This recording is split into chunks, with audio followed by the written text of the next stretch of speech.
नमस्कार।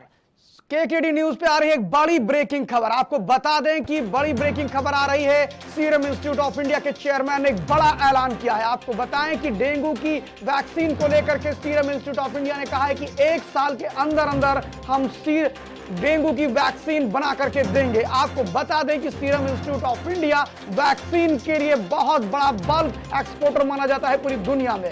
पूरी वैक्सीन अगर दुनिया में जो बनती है उसका 60 से 70% वैक्सीन बनाने का काम भारतीय कंपनियां करती हैं, जिसमें सीरम इंस्टीट्यूट ऑफ इंडिया की एक्सपर्टीज है, महारत हासिल है खासतौर वैक्सीन को बनाने के लिए। आपको बता दें ये वही सीरम इंस्टीट्यूट ऑफ इंडिया है जिसने कोरोना के समय सबसे पहले वैक्सीन इंट्रोड्यूस की थी इंडिया के अंदर। और सीरम इंस्टीट्यूट ऑफ इंडिया के जो प्रमुख हैं डॉक्टर साइरस पूनावाला, उन्होंने एक बड़ा बयान दिया है। आपको बताएं कि भारत सरकार ने यह तय किया कि भारत के अंदर जो निजी कंपनियां हैं वो कुल मिलाकर के नए दवाइयों की खोज करें।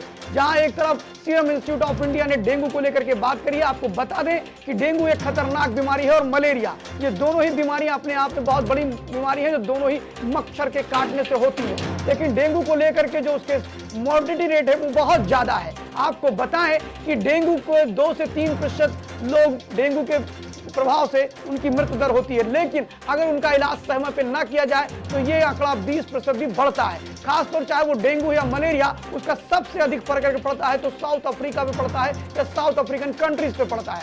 सबसे अधिक अगर मोर्टिलिटी रेट की बात करते हैं तो मलेरिया एड्स के बाद सबसे अधिक मरने वाले लोग मलेरिया और डेंगू से होते हैं।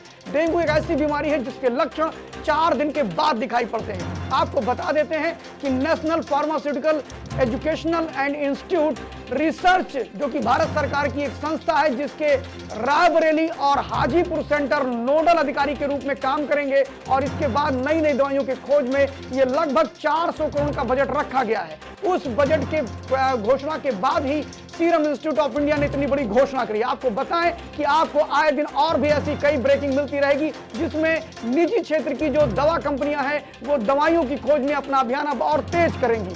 सरकार ऐसी कंपनियों को जो निजी क्षेत्र की भागीदारी से बड़ी नई रिसर्च दवा के क्षेत्र में करने के लिए बात कर रही हैं और बहुत सी ऐसी बीमारियां हैं जिस पर वो नई नई दवाइयों को लाने का काम करेंगी। सरकार ने सीधे कहा है कि वो कोई भी निजी कंपनी हो, चाहे वो सीरम इंस्टीट्यूट ऑफ इंडिया हो, जो भी कंपनियां खोजी नई दवाओं की खोज करती हैं तो उनमें 35% तक भारत सरकार अनुदान देगी। कहने का मतलब यह है कि PIL स्कीम के थ्रू भारत नई नई दवाइयों के आविष्कार के लिए आगे बढ़ेगा, जिसमें पहला कदम सीरम इंस्टीट्यूट ऑफ इंडिया ने उठाया है।